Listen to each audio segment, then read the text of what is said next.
Hello, முத்து கருணாநிதி ஸ்டாலின் அவர்களின் சொன்ன மாதிரி நீங்கள் சொன்ன மாதிரியே சந்திரசேகர் மிஸ்டர் விஜய் அவர்களே, உங்களுக்கு என்ன அரசியல் தெரியும்?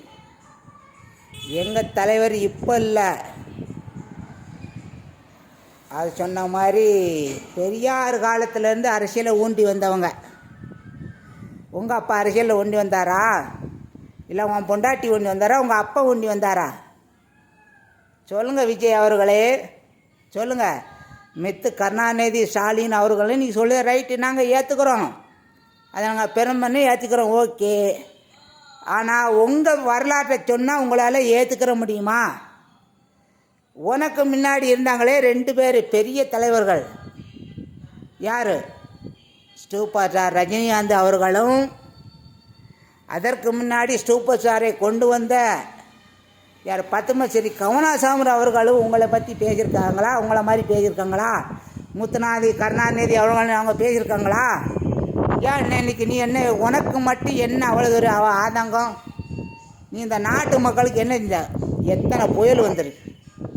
கஜா புயல் வந்திருக்கு, வரதா புயல் வந்திருக்கு. எந்த புயலையாவது நீ போய் எங்கேயாவது ₹1 நீ கொடுத்த, எங்கேயாவது அனுப்பி, அதை விட ஒன்றையோட சூப்பர் தலைவர் இன்னொரு தலைவர் இருக்கா தெரியுமா? யார் தெரியுமா? நான் சொல்லட்டுமா உனக்கு? நீ சொல்லக்கூட ஒரு படத்துக்கு எவ்வளவு ₹200 கோடி சம்பளம் வாங்குத. ஆனால் என் தலைவர், அவர் நான் தலைவர்னு சொல்ல மாட்டேன், ஆனால் எனக்கு அவர் ரொம்ப பிடிக்கும். யார் தெரியுமா? சூர்யா அவர்கள். அவர் இன்றைக்கி ஒரு அறக்கட்டளை நடத்தியிருக்கார். அவர் அறக்கட்டையிலேருந்து எத்தனை பேர் டாக்டர் ஆகியிருக்காங்க, இன்ஜினியர் ஆகியிருக்காங்க, ஏன் போலீஸ் ஆகியிருக்காங்க, இன்ஸ்பெக்டர் ஆகியிருக்காங்க, எத்தனையோ பேர் உயர் பயிற்சி போயிருக்காங்க. அறக்கட்டையிலேருந்து வக்கீல் இருக்க வந்து எவனாவது ஒரு உயர் பயிற்சி போயிருக்கான்னு நீ பேட்டியில் சொல்லு. நீ அன்னைக்கு பேசல உயர்நீதி கருணாநிதி ஸ்டாலின் அவர்களே அப்படின்னு சொன்னலா? இப்போ நீ சொல்லு பார்ப்போம். ஏன் அறக்கட்டையிலேருந்து உதயநிதி ஸ்டாலின் ஆட்சியில் ஒரு ஆட்சி அமைத்த பிறகு நான் இத்தனை பேர் நான் டாக்டர் ஆகியிருக்கேன், இன்ஜினியர் ஆகியிருக்கேன், முதலமைச்சர் ஆகியிருக்கேன், ஏன் ஒரு இது கலெக்டர் ஆகிக்கணும் நீ சொல்லு பார்ப்போம். அத்தை திராணி இருந்தால் நீ பேசு. இல்லை அப்படின்னா என் தலைவரை பற்றி பேசுறதுக்கு உனக்கு திராணி கூட இல்லைன்னு சொல்றதை விட உனக்கு தகுதியே கிடையாது. என்ன தெரியுமா? நீ வச்சுருக்கிறது வந்து கூட்டம் கிடையாது, அது வந்து சாக்கடை. சாக்கடை வந்து பண்ணி வந்து எங்கிட்டு சோறு கிடைக்கும் அங்கே போய் தெளிச்சுக்கிட்டாலே. அஜித்துக்கு மேலே ஒரு தலைவர் உனக்கு தேவையா? அஜித்துக்கு வரைக்கும் எங்கேயாவது சொல்லிருக்காரா நான் பெரிய தலைவர், நான் பெரிய சினிமா நடிகர்னு? நீ என்னமோ ஒன்றப்போ உன் படம் அடித்த படம், நீ நல்ல ஒரு தலைவர், நல்ல ஒரு நடிகர்னா நீ ஒரு திரைப்படத்துக்கு என் ரசிகருக்காண்டி ஒரு தனி திரைப்படத்தையே நான் சினி துட்டு வாங்காமல் நான் அனுமதித்தோம் நீ சொல்லியிருந்தானே நீ ஒரு தலைவர், நீ ரசிகர் பண்ணி நான் ஏற்றுக்கிறேன். உன் படத்துக்கு 2000 கொடுத்து 3000 கொடுத்து போனேன். இது தெரியுமா? இதெல்லாம் கோமாளித்தனம். கோமாளி விட பைத்தியக்கார பையன் செய்த வேலை இது. வட மாநிலத்தில் யார் எவராது போய் 2000 கொடுத்து படம் பார்ப்பானா? நீ என்ன பெரிய உலக சாதனை செஞ்ச? என்ன விண்வெளியில் ராக்கெட்டு விட்டியா? சொல்லு. இல்லை விண்வெளியில் ராக்கெட்டு விட்டியா? இல்லை சந்திரனை போய் தொட்டு வந்தா? இல்லை சூரியனை போய் தொட்டு வந்தா? படத்துக்கு 2000 கொடுத்து விட்டு பார்க்கறதுக்கு நீ சாதாரணமாக ஒரு தீர்ச்சியாக கட்டி பிடிச்சிட்டு ஆளுத ஆள், இல்லைன்னா அரிசியாக கட்டி பிடிச்சிட்டு ஆளுது ஒரு ஆளுத ஆள். உனக்கு உன் பொண்டாட்டி கூட விவகாரம் இதில் வேறு கெட்ட பொண்டாட்டியே வச்சு வாழ முடியாத ஒரு நீ தலைவன். இந்த நாட்டு மக்கள் ஒரு அதாவது என்ன சொல்லுது, 139 கோடி மக்கள் ஓட்டு போட்டு வந்த ஒரு தலைவராக போட்டுக்கிட்டு மாமாங்க அங்களுங்க. ஏன் அப்போ என்ன உங்கள் அக்காளை கட்டி கொடுத்துருக்கியா? சொல்லு. அங்களுங்கன்னா உங்கள் அக்காளை நீ கட்டி கொடுத்துருக்கணும். சொல்லு, உங்கள் அக்காளை கட்டி கொடுத்துருக்கியா? இல்லை உதயநிதிக்கு யாரை கொடுத்து உன் தங்கச்சியை கொடுத்துருக்கியா? சொல்லு. உன் தங்கச்சியை கொடுத்தா நீ கரெக்ட், நீ சொல்லுது கரெக்டு. அங்களும் கூப்பிடுது ரைட்டு, மச்சான் மரம் உறவு மரம் இருக்குது ரைட்டு, அங்களும் சொல்லுது. எந்த உறவு முறையில் நீ அங்கன்னு சொல்லுத நீ அவனை, அந்த ஆளை? தமிழ்நாட்டில் உள்ள யார் ஒரு பிரதமர் மோடி அவரை பார்த்து இன்னும் வரைக்கும் உறவு முறை சொல்லி கூப்பிட்றதுக்கு யோசிப்பார். அவர்னா தனி பிரமாயில் ஜெமிச்சிருக்காரு. நீ சாதாரணமாக ஒரு சினிமா நடிகர், உங்கள் அப்பனும் நீ போய் ஒரு கலைஞர் வச்சு ஒரு படம் திறந்து வச்சே உனக்கு அறிவு இல்லையாப்பா? ஏன்னா இன்றைக்கி நீ அதானிக்கு 200 கோடி ரூபா சம்பளம் பண்ணாப்புல நீ இந்த நாட்டோட எல்லா பேரும் என்ன தெரியுமா? கஞ்சா குடிக்கும், போயிட குடிக்கும், போர்ச்செடியும் தான் வச்சுருக்க. கட்சி தொண்டரை எவனாவது வச்சுருக்க நீனு? கட்சி தொண்டரை வச்சு நீ வந்து கட்சி நடத்தணும், நீ கட்சி தலைவர் நான் ஏற்றுக்குருவேன். அங்கே வாரம் பிள்ளை எவன் வந்திருக்கான் நீ சொல்லு பார்ப்போம். ஏதாவது ஒரு கட்சியிலேருந்து உன் கட்சிக்கு மாற்று கட்சியில் வந்துருதான் நீ சொன்னா? இப்போவே நான் சொல்லுறேன், நான் டிஎம்கே பெரிய பயங்கரவாதி வீடு தான். என்ன தெரியுமா? எங்கள் அப்பா காலத்தில் நான் பயங்கரவாத தீவிரவாதி தான். இப்போ உன் கட்சியிலேருந்து இன்னொரு கட்சி டிஎம்கேலேருந்து ஏடிஎம்கேலேருந்தோ இல்லை பாஜகவில் இருந்தோ இதில் இருந்தோ வந்து உன் கட்சிக்கு வந்து சேர்ந்தான்னு சொன்னேன்னா இப்போவே அடுத்த செகண்டே உன் கட்சியில் வந்து நான் சேர்ந்துக்கிறேன். நீ சொல்லுத நீ என்ன போஸ்ட் அடிக்க சொல்லுத? நானே போஸ்ட் அடிக்கேன், கட் அவுட் அடிக்கேன், எல்லாம் செய்வேன். நீ என்ன சொல்லு என்ன செய்தது? சும்மா ஓட்டுக்கிட்டு வாங்க பாட்டுக்கு மைக்கு கிடச்சணும் என்ன முத்துன்னு கல்லாணி சாலையோட இப்போ உங்கள் அப்பா பேர் நான் சொல்லட்டுமா? சவுந்தரநிதி சாலிட்டு விஜய் அவர்களை நான் சொல்லட்டுமா? நாய் கூட சொல்லிட்டு போயிடும். முத்துநிதி கல்லாணி சாலை நான் என்ன தெரியுமா உனக்கு வரலாறு? முத்துநிதி கல்லாணி சாலின்னா என்ன வரலாறுன்னு உனக்கு தெரியுமா? முதல்ல அந்த வரலாறு நீ உங்கள் அப்பன்ட்ட காலு சொல்லுவான். முத்துநிதி கல்லாணி சாலைன்னா அது வரலாறு இல்லை, சரித்திரம். அந்த சரித்திரத்தை உடைக்கிறதுக்கு நீ யாரால ஜெயலலிதாவில முடியலை. அதாவது அந்த அம்மாவை நம்ம சொல்லக்கூடாது, அவங்களாம் இறந்துட்டாங்க, அதனால் அவங்களால சொல்லக்கூடாது. புரியுதா உனக்கு? முத்துநிதி கல்லாணி சாலை ரொம்ப உன் வீட்டில் சம்மந்தம் பண்ண பிறகு என்ன உன் தங்கச்சியை கட்டி கொடுத்துருக்கியா இல்லை உங்கள் அக்காவை கட்டி கொடுத்துருக்கியா? முத்துநிதி கல்லாணி சாலைன்னு சொல்லி ரொம்ப ஈழ்க்கணமாக பேசுதா? பாரு, நாங்கள்லாம் கொந்தளித்தோம்னா ஒரு மதுரை மாநாடு இல்லை, திருநெல்வேலியில் நீ காலை எடுத்து வைக்க முடியாது. ஏன் வச்சுக்கோ, சங்கரன் கோயிலில் நீ காலை எடுத்து வைக்க முடியாது. நான் சங்கரன் கோயில்காரன் தான். பார்க்குறியா நீனு? என்னமோ மதுரை மாநாட்டில் நீ மீட்டிங் போட்டாவில் பெரிய ஆள் நினச்சி சங்கரன் கோயிலில் நீ காலை எடுத்து வச்சு பாரு பார்ப்போம். ஏன் வச்சுக்கோ, உனக்கு இதுதான் கடைசி எச்சரிக்கை. எங்கள் தலைவரை பற்றி நீ பேசுன அப்படின்னா நீ பெரிய இழப்பை சந்திக்க வேண்டிய பெரிய இழப்பு இல்லை. அதுக்கு மேலே நீ உன் கட்சி அதாவது என்ன தெரியுமா? நாங்கள் இப்போ பெரிய தலைவர் யார் நினச்சிக்கிட்டு தெரியுமா? அவர் நீ சொன்னீங்க கேப்டன் செந்தூர்கரை வேண்டி இறந்தார அவர் வீட்டுக்கு நீ போனையா? முதல்ல நீ போனையா? எத்தனை தலைவர் போனாங்க நீ சொல்லுத? அவர் கூட ரொம்ப பழக்க நெருக்கோடு யார் நீ போனையா? நீ போனையா சொல்லு. எங்கே புடுங்க போனேன் நீ? எந்த சினிமாட்டில் அடிக்க போனேன்? எங்கே போய் பிடிங்கிட்டு இருந்தேன் நீ? நீ எல்லாம் அவர் ஃபோட்டோ போட்டுக்கிட்டு அவர் பேரை பேசுத. எம்ஜிஆருடைய ஃபோட்டோ போட உனக்கு அதுக்கு என்ன தகுதி இருக்குது? எம்ஜிஆர் என்ன செஞ்சார்? நாட்டுடைய மக்களுடைய நல் கருத்துக்களை நல்ல படிங்க கல்வி படிச்சலுங்க இதை செய்யுங்க அப்படின்னு உன் மக்கள் என்ன தொண்டர் என்ன செய்தாங்க? உன் கேட்டை ஏறிட்டு வந்து உனக்கு மாலை ஓட்டுக்கிட்டு உன் கேட்டை வண்டி தாண்டி போட்டுக்கிட்டு இருக்கான், சேரை உடச்சி போடுதான். எம்ஜிஆர் காலத்தில் நடந்துச்சா? இல்லை கலைஞர் மீட்டில் நடந்துச்சா? இல்லை சாலி மீட்டிலாம் நடந்துச்சா? நீ எல்லாம் ஒரு கட்சி தொண்டை, ஒரு கட்சிக்கு மாறுதலும் நீ பேசுத. இதெல்லாம் நாங்கள் பார்த்துக்கிட்டு எவனோ ஒரு கேன பையன் வீடியோ கூட நாங்கள் பார்த்துக்கிட்டோன்னு நினச்சிக்கிட்டு இருக்கேன். இங்கே பார், இன்னைக்கு இல்லை என்னைக்குனாலும் சரி உதைக்கும் சூரியன் கிழக்க தான் உதிக்கும், மரம் சூரியன் மேற்க தான் உதிக்கும். தாமரை என்னைக்கு நீ சொன்ன மாதிரி தாமரை தண்ணியில் படாது. ஆனால் தாமரைக்குன்னு ஒரு மதிப்பு இருக்குது. தண்ணிக்கு மதிப்பு என்ன தெரியுமா? அதுக்குள்ள ஒரு சாக்கடை கணச்சுன்னா அதுக்கு தண்ணிக்கு மதிப்பு கிடையாது. ஆனால் தாமரைக்கு மதிப்பு இருக்குது. புரியுதா உனக்கு? தாமரைகளை வந்து என்ன தெரியுமா? ஒரு தண்ணி சாக்கடை கலந்துச்சுன்னா அது சாக்கடை தண்ணி. ஆனால் அதுக்கு மேலே இருக்கிற தாமரைக்கு பேர் எப்பவும் தாமரை தான். சாக்கடையில் இந்த தாமரை வந்து யாரும் சாக்கடை தாமரை சொல்ல மாட்டாங்க, அது தாமரை மேலே தாமரை தான் சொல்லுவாங்க. அதனால் நல்லா புரிஞ்சு வச்சு அரசியல் பேசுங்க தலைவரை. அதுக்காண்டி மைக் கிடைச்சதுனால யாருனாலும் முத்துநிதி கல்லாணி சாலையன் அவர்களே அப்படின்னு பேசுறதுனால நீங்கள் எங்கேயும் நீங்கள் செவிங்க. அதை நாங்கள் வேண்டாம்னு சொல்ல, நீங்கள் செவிச்சா எங்களுக்கு பெருமை தான். என்னென்னா எங்கள் தலைவரோட நீங்கள் மேலே செஞ்சுருக்கேன்னா அதை நாங்கள் வரவேற்கிறோம். ஆனால் அடுத்த தேர்தலில் உங்களை நாங்கள் தோக்கடிக்கிறதுக்காண்டி எவ்வளோ பெரிய வேலை செய்வோம்னு நீங்கள் புரிஞ்சுக்கணும். புரியுதா? அதுக்காண்டி நீ வந்து என்ன தெரியுமா? உங்கள் அப்பன்னு நீயும் ஒரு அது என்ன தெரியுமா? ஒரு பில்டிங் திறக்கிறதுக்கு முத்தமிழ் கலைஞரையே நீ கூட்டி போயிருக்கிய. அந்த வீடியோவை பார்க்காம நீ இன்னும் பேசிக்கிட்டு இருக்க. நீ உனக்கு என்ன செய்யுது? பேச ரொம்ப மன தைரியத்தில் பேச முத்துனது கருணாநிதி ஸ்டாலின் அந்த பேரை சொல்லுறதுக்கே உனக்கு அருகதை இல்லைடா. முதல்ல அந்த பேரை சொல்லுறதுக்கே உனக்கு அருகதை இல்லை. நான் சொல்ல தெரியுமா, உங்கள் அப்பனும் நீயும் எவ்வளோ பெரிய இதில் இருந்து நீங்கள் வந்து பிறகு என்னடா முத்துன்னு என்னடா உங்கள் வீட்டில் மாடு மேய்ச்சானா அந்த ஆள், இல்லை உங்கள் வீட்டில் ஆடு மேய்ச்சானா, இல்லை உங்கள் வீட்டுக்கு சோத்துக்கு வந்தானா?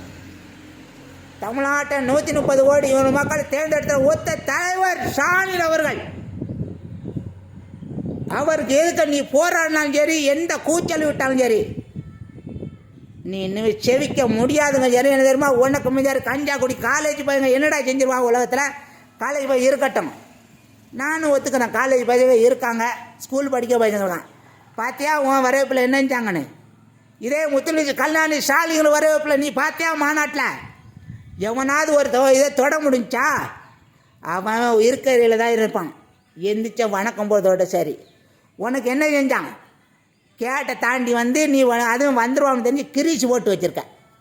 அப்போ உனக்கே தெரியுது நாங்கள் தவறு பண்ணுதோம், தப்பான அரசியல் பேசுதோம் அப்படின்னு. தயவு செய்து சொல்கிறேன், இன்னுமே புரிஞ்சுக்கோ. நான்லாம் என்ன தெரியுமா, ரொம்ப ஸ்டாலினோட நான் அதாவது என்ன கேட்டேன்னு வச்சுக்கோ, என் வாழ்க்கை ரொம்ப கீழ்கட்டதனும். நான் உண்மைக்கும் சொல்கிறேன், என் வாழ்க்கையெல்லாம் பார்த்தேன்னு இங்கே கிட்ட கூட வர முடியாது. ஆனால் சொல்கிறேன், என்னோடய அரசியலுக்கு நிகராக, என்னுடைய தலைவருக்கு நிகராக, நான் எங்கள் அப்பா ஒரு கேண்டிகேப்டு, நானும் ஒரு கேண்டிகேப்டு தான், அதை ஓப்பனாக ஒத்துக்கிறேன். ஆனால் எங்கள் தலைவர் நீங்கள் குறை சொன்னீங்கன்னா நான் இதுக்காண்டி உயிரை வேணாலும் கொடுப்பேன், அவ்வளோதான். அதுக்காண்டி பிடிச்சிக்கிட்டு அவர் முத்துநிதி கருணாநிதி ஸ்டாலின் அவர்களே, இப்போ நான் அதே கௌரவம் உங்கள் அப்பா பெருச்சில் உங்கள் ஆத்தா விழிச்சாரு நான் சொல்லுதேன், நீ அதை ஏற்றுக்குருவியா? சொல்லு பார்ப்போம். அவர் உனக்காக என்ன செஞ்சார் சொல்லு, உனக்கு என்ன கேடு விளைச்சார்? அவர் நினச்சிருந்தா தெரிஞ்சுக்கோ, நீ மாநாடே நடத்த முடியாமல் அளவுக்கு ஒத்த வழியில் நீ ஒன்று நிப்பாட்ட முடியும். என்ன தெரியுமா, கேரளாவில் வந்து ஏரியா கேரளா செக் போஸ்ட்டில் இந்த சேருக்குள்ளே கள்ள சேருன்னு சொல்லி நிப்பாட்டினா நீ என்ன பண்ணிடுவ? சொல்லுவாப்பா, நீ என்ன பண்ணிடுவ? உன் தொண்டர் வீட்டில் அந்த சேர் எடுத்து போட்டுருவானா? உனக்கு டேட்டு கொடுக்கதே அங்கே பெரிய பிரச்சனையாக இருக்குது, ஏர்போர்ட்லேருந்து வர முடியாது, இந்த இருந்து வர முடியாதுன்னு சொன்னால் நீ என்ன பண்ணிடுவ? சொல்லு பாப்பா. உனக்கு இத்தனைன்னு பெர்மிஷன் கொடுத்து உன்னைய பேச விட்டு வேடிக்கை பார்த்த தலைவர் தாண்டா எங்கள் தலைவர். அவர் தான் முத்தமிழ் டாக்டர். நீ சொன்னியே அதாவது முத்தமிழ் டாக்டர் கலைஞர் முத்துநிதி கருணாநிதியோடைய ஒரே பையன் அவர் தான் எங்கள் தலைவர். ஒன்றை மாதிரி கூச்சல் விட்டு போகிற அதை சொன்ன மாதிரி எட்டி அது என்ன நீ இந்த படத்தில் பேசினா அது என்ன படம்? அந்த படம் கூட என்ன அந்த ஒன்றே மாதிரி படம் நான் உன்னோட தரித்திர படத்தை இந்த வரைக்கும் நான் பார்த்ததே கிடையாது. அதான் நான் படம் பார்க்குற படம் யாருமா நான் கடைசியாக பார்த்த படம்னு சொல்லியிருந்தேன், கடைசியாக முடித்த படம்னு நான் சொல்லுவேன்.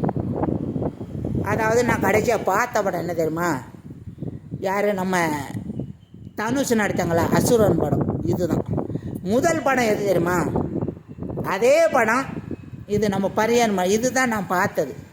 ஒன்றை மாதிரி தற்கூரி பொம்பளை பின்னாடி ஒரு போலீஸ் இன்ஸ்பெக்டரை சூத்தில் அடிக்க படம் நீ எந்த தமிழ்நாட்டில் உள்ள உண்டு? உன் படத்தில் இல்லாமல் இருக்குது. ஒரு போலீஸ் இன்ஸ்பெக்டரை சூத்தில் அடிக்க படம் இது எங்கேயாவது நடக்குமால?